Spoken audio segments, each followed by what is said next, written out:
Yeah, Harry is me. Chicken's here. Eh? Oh, how did you get to my house? Well, that's my job as a journalist. Why is this man videoing me? It's not a problem. Don't worry about him. He's my What colleague. if I told you that the Dubai Crown Prince slid into a Romanian woman's LinkedIn DM and it turned out to be a Nigerian socialite living in a mansion in Abuja? This woman lost $2.5 million, believing she was in love with royalty. But here's the twist that will blow your mind. His accomplices snitched on him because he got too greedy. This is the wild story of Nzube Henry Ikeji, the fake crown prince who rubbed shoulders with Nigerian's elite while running one of the most elaborate romance scams I've ever investigated. And trust me, you won't believe how he got caught. So now let me set the scene for you. 3 years ago, a woman in Romania who covered Laura because she requested anonymity out of sheer embarrassment received a LinkedIn message that would change her life forever, but not in a good way. The message was from someone claiming to be the Crown Prince of Dubai. Yes, the Crown Prince. And he wasn't sliding into her DMs with some cheesy pickup line. No. He was professional. He wanted her expertise on Romanian humanitarian foundations that needed investment. Now, Laura is a professional woman. This seemed legit. They started talking about philanthropy, investment, making a difference in the world. Classic rich people's stuff, right? But here's where it gets interesting. Over time, their professional relationship turned personal. They are chatting regularly. It's getting romantic, and after years of this, Laura believed she was in a full-blown relationship with royalty. Then comes the big move. The prince tells Laura she needs to meet his financial manager in London. His name, Martin Cross, supposedly handled all the finance for the Emirati royals, and he needed to help Laura open a Barclays account and arrange funding for their future together. Laura flies to London. She meets the man multiple times, and yes, the smart part. She brought a friend along who secretly took photos of every meeting. Remember those details because something crucial later. Now, after those meetings, Laura is given a login credential to an online bank account. She logs in and says, "Are you ready for this?" £202 million deposited in her name. £202 million, guys. That's a lot. But there's a catch. To withdraw this money, she needs to pay a small fee, just £7,000 to access the account, compared to £202 million. That's pocket change, right? So she pays it. Then they ask for more and more and more.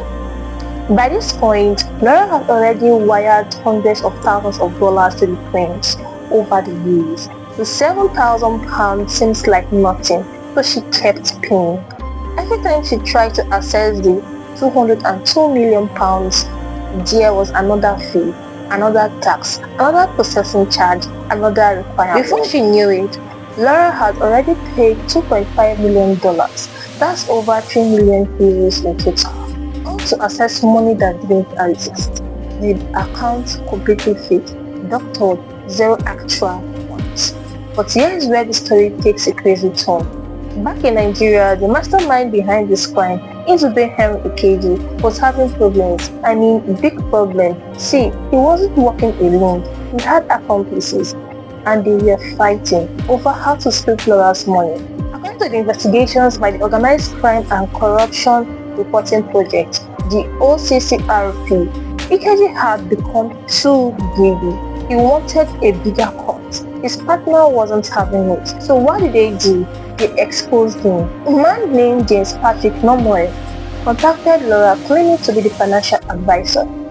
He told her straight up, stop sending money. The prince is a fraud. The premarital acknowledgement form you received, fake.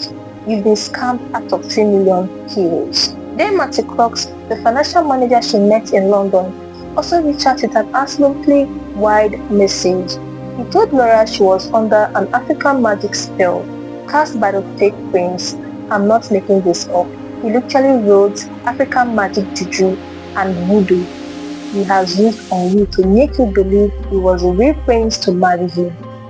Laura asked if her multi-million pounds account was real. His response is a lie from the pit of hell. Now, Laura knew she had been scammed. She confronted the fake prince, but he claimed his financial manager was just trying to destroy their relationship. At this point, she was desperate for answers. She begged the accomplices for information about who really scammed her, and they told her everything. The fake prince was Nzube Henry Ikeji, a Nigerian man living large in Abuja. They even sent her videos of his new mansion. The information made its way to the OCCRP, and journalists Matt Saneki and Chikezie Omeji began investigating. Here's what they discovered. Ikeji wasn't hiding. He was flaunting his wealth all over Instagram. Luxury cars, a Lexus 570, a 2020 Range Rover Voyage, designer watches, including hublots, shopping spree in UK with his wife, who posed in full with armful of shopping bags. His Instagram was a roadmap to his crimes. The couple vacationed abroad in business class. His wife posted about their another mansion in another city, thanking God for the blessings. His friend called him access money because he flashed so much cash. Ikeji even held traditional titles. He posed with Nigerian elites, real estate mogul Obi Kubana, Grammy-nominated artist Davido, living the high life while his victim in Romania lost everything. The journalists used social media posts to track him down. They matched photos from his Instagram to estates owned by a prominent Abuja developer. After searching multiple neighborhoods, they found him, standing shirtless on the balcony of his mansion. When confronted, Ikeji denied everything. The main concern was, how did you get to my house? Now let's talk about Matthew Crooks, the financial manager. British police identified him as Martins Hadhulume, another Nigerian socialite and philanthropist. He ran an NGO called the Joseph Foundation and had been photographed with politicians and even a London mayor. When he met Laura in London, he disguised himself to appear connected to Emirati royalty. Those photos Laura's friends frequently took led the British police to him. He was already under investigation for fraudulent transactions. Turns out he was the license receiving funds from Laura in the UK and transferring them to KG in Nigeria. The UK court seized £113,000 from Martin's account to partially compensate Laura. He later resigned from the Joseph Foundation and refused to respond to investigators.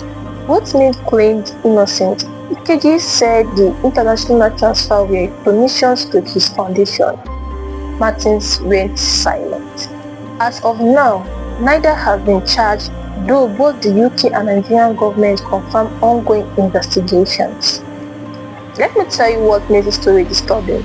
These weren't street criminals. They were men embedded in Nigeria's elite circle. They had foundations. They posed with presidents and governors. They were celebrated in society while actively destroying lives overseas.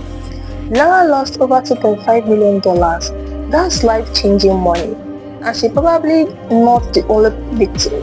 Romance scams like this are everywhere, targeting lonely, desperate people looking for connections. The red flags are there.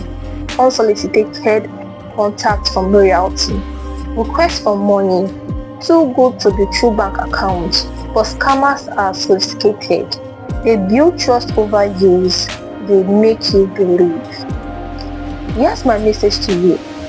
If someone you've never met in person asks you for money, especially someone claiming to be wealthy or royal, run. No legit prince needs your £7,000. No real billionaire needs you to pay to access your millions. And to the Nigerian government, these men work to right flaunting stolen wealth on Instagram. That's unacceptable. Justice delayed is justice denied.